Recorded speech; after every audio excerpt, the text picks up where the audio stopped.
My name is Tom Harrington. I'm a principal with the Employment Law Group. We primarily represent employees who have claims against employers, but today I wanted to kind of go over some of the basics of employment law here in the district, mainly from an employer's point of view, and try and cover as much ground as I can in the next 10 minutes. So we'll go through these slides quickly and hopefully cover a lot of ground. And I apologize for kind of discussing some of these things at a high level. I wanted to look first at the at-will doctrine that governs most employee relationships, the way that at-will relationship can be modified by employment agreements, and then look at some of the key hiring considerations, illegal requirements, and pitfalls that can help employers avoid claims from employees in the future.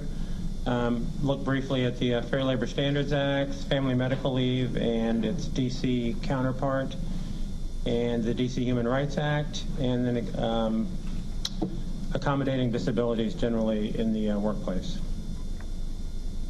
So in the District of Columbia, like pretty much every jurisdiction in the country, an employment relationship is at will, and unless that relationship is altered by agreement, an employer can fire an employee for any reason, at any time, good reason, bad reason, as long as it's not one of the prescribed illegal reasons. But employers may choose to alter that through contracts and agreements and apply specific terms of employment, and those can create contractual relationships that then can give rise to breach of contract claims. But again, an employee is at will unless there's some definite term of employment through a written agreement. And D.C. recognizes limitations to that at-will doctrine. Employees can be terminated. Terminated employees can bring claims based on narrowly defined aspects of wrongful discharge, and then breach of contract, breach of implied covenant of good faith and fair dealing, which is an available claim to employees here in the district that is not recognized in many jurisdictions, and then claims based on a breach of either oral or written promises. And employers should be aware of issues that could arise through either intended or unintended promises made orally that create oral contracts. Again, promises made to employees, especially in terms of relocating or bonuses, salaries, promotions. If the promise is made specifically and clearly enough, it can create a contractual obligation. And D.C. does recognize that an at-will employment relationship can be modified by an implied contract created in an employee manual, personnel manuals, company documents. It's up to the employee, and it's a hard burden for an employee to meet to show that an implied contract has been created through one of these manuals, and an employer can avoid contractual obligations by disclaimers in manuals that clearly outline that a relationship remains at will, even though there are prescribed procedures in a manual. The best example is if an employee manual lays out a regime of progressive punishment and discipline for any kind of misconduct, where it's supposed to be an oral warning followed by a written warning and then ultimately leading to termination. An employee could have a breach of contract claim if that progressive discipline policy is not followed. And a court may interpret an employee manual's a discussion of progressive discipline as a contract with the employee that could be breached if someone is fired outright without a warning.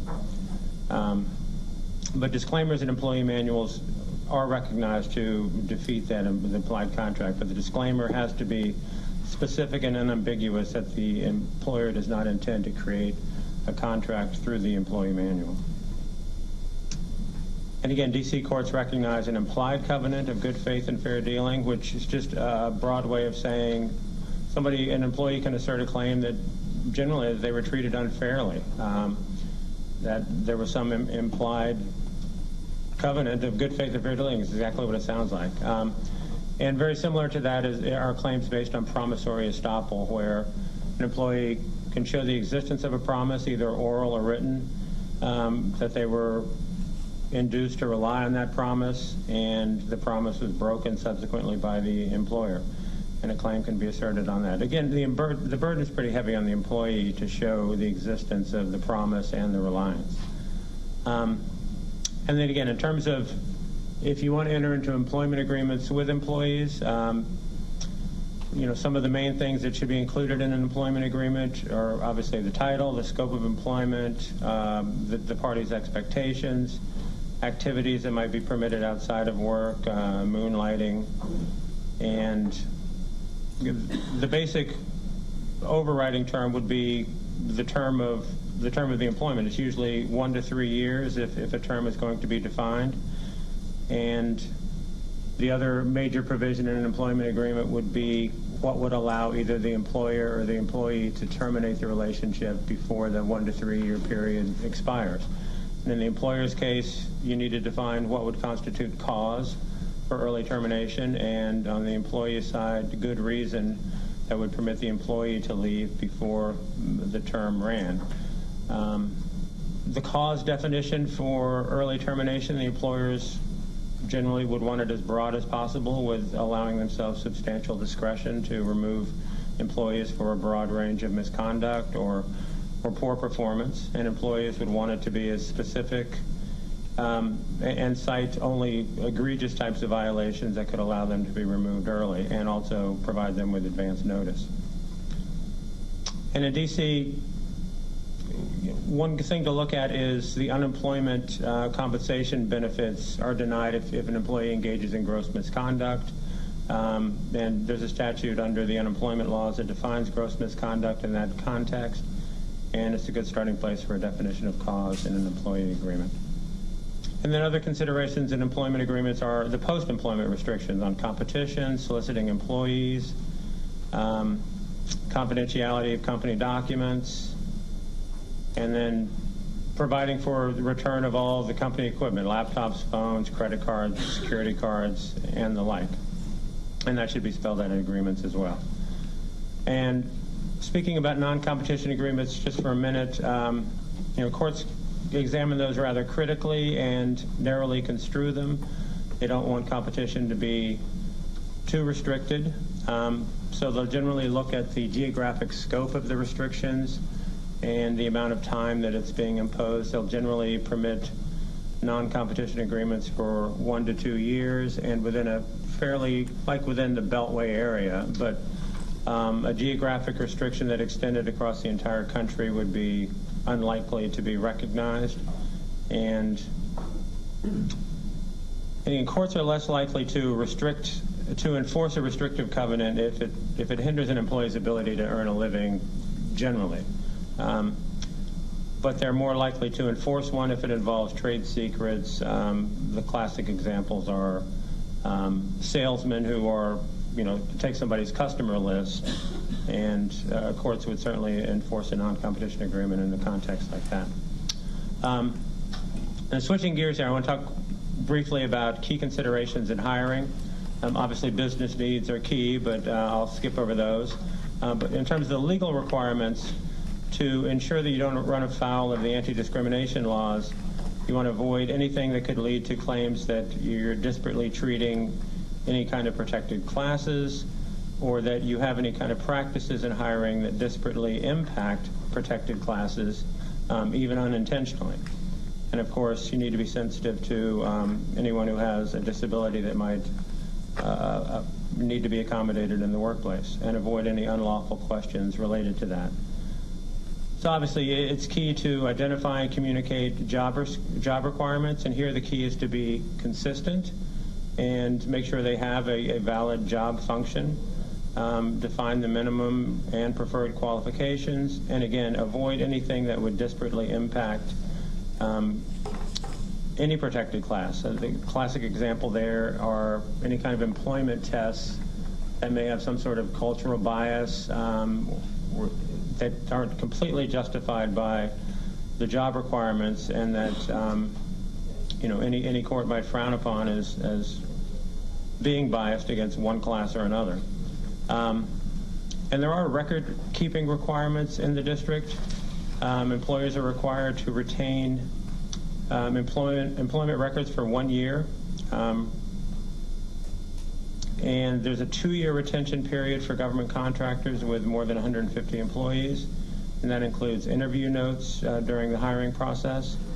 And under the Lilly Ledbetter Fair Pay Act, which broadened the Equal Pay Act a few years ago, records relating to pay decisions have to be kept indefinitely. And a good practice as an employer is don't write it down if you don't want a jury to see it somewhere down the road. Obviously, if there's some record-keeping requirement, you should write it down. But if you have any discretion about whether something needs to be written down or not, don't write it down. And again, legal requirements in terms of employment selection tests, the EEOC is very sensitive to any kind of testing that disproportionately impacts any kind of protected group. So bottom line is don't perform any kind of testing without HR approval.